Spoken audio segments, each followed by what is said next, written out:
ओम श्री गणेशाय नमः। नमस्कार दोस्तों, स्वागत है आप सभी का हमारे चैनल भक्ति ज्ञान 108 के में। दोस्तों, आज मैं आपको मार्गशीर्ष मास महात्म के 20वें अध्याय की कथा सुना रहा हूँ।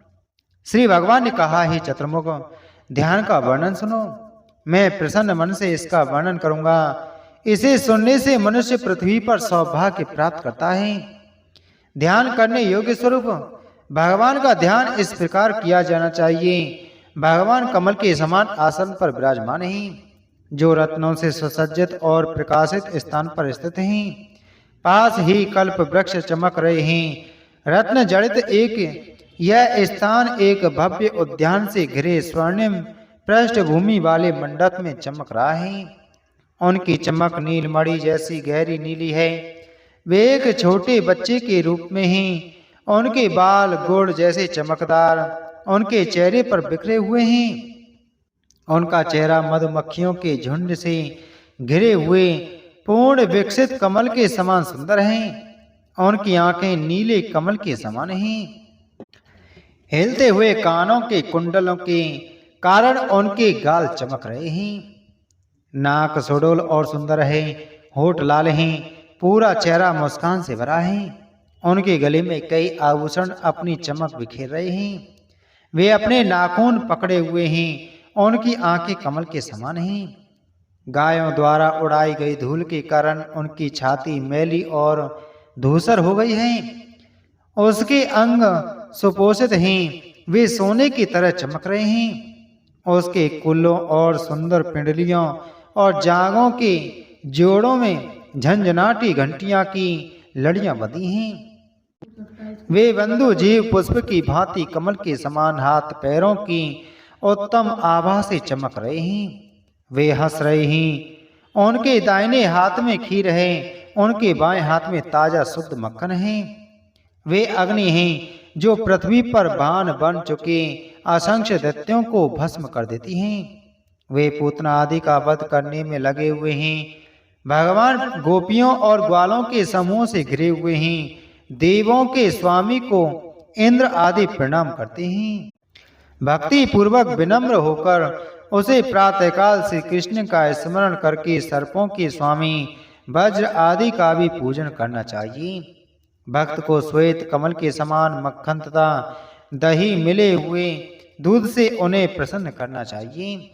जो मनुष्य सदैव श्रद्धा और भक्ति से युक्त रहता है तथा जो सदैव प्रातःकाल भगवान अच्युत की पूजा करता है, वह शीघ्र ही पूर्णतः लक्ष्मी को प्राप्त कर लेता है और मृत्यु के पश्चात वह परम पवित्र महान धाम बैकुंठ को जाता है।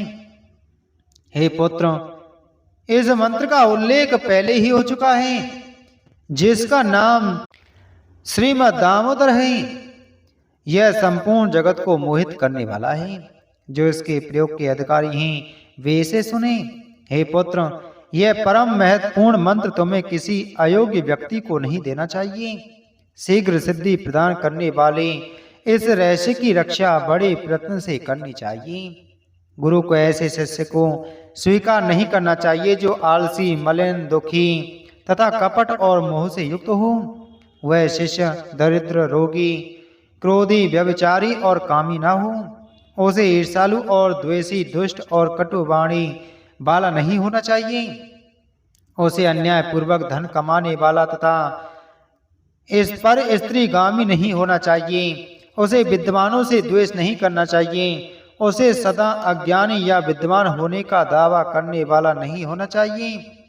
उसे अपनी प्रतिज्ञा से विचलित या स्पष्ट या अनियमित जीविका वाला नहीं होना चाहिए। उसे मन से निंदा करने वाला या दुष्ट नहीं होना चाहिए। उसे पेटू, अपने कार्यों में क्रूर या दुष्ट मन वाले लोगों का नेता नहीं होना चाहिए।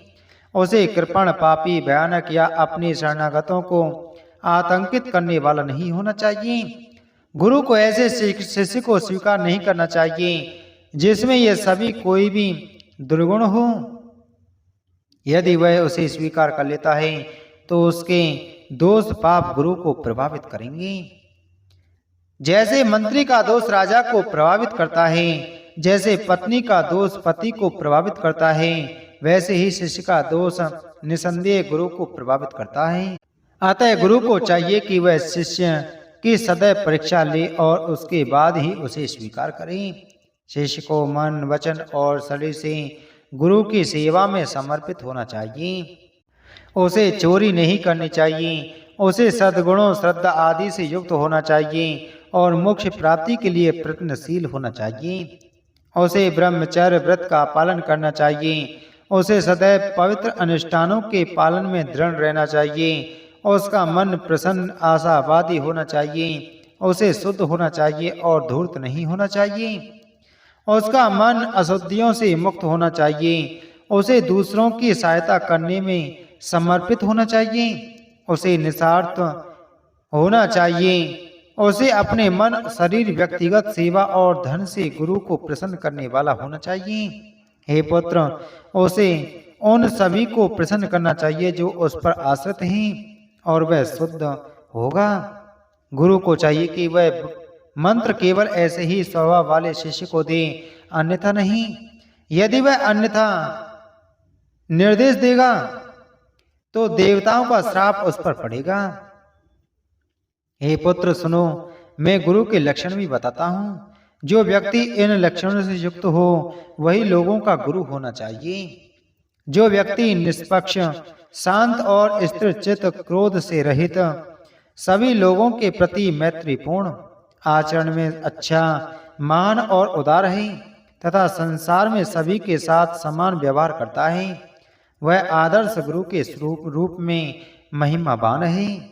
उसे सदैव मेरे पवित्र अनुष्ठानों और व्रतों का पालन करना चाहिए। उसे वैष्णवों द्वारा सम्मानित होना चाहिए। उसे मुझसे संबंधित प्रसंगों में रुचि रखनी चाहिए। उसे मेरे उत्सवों में सदैव समर्पित रहना चाहिए। वह दया का सागर और पूर्णतः संतुष्ट होना चाहिए।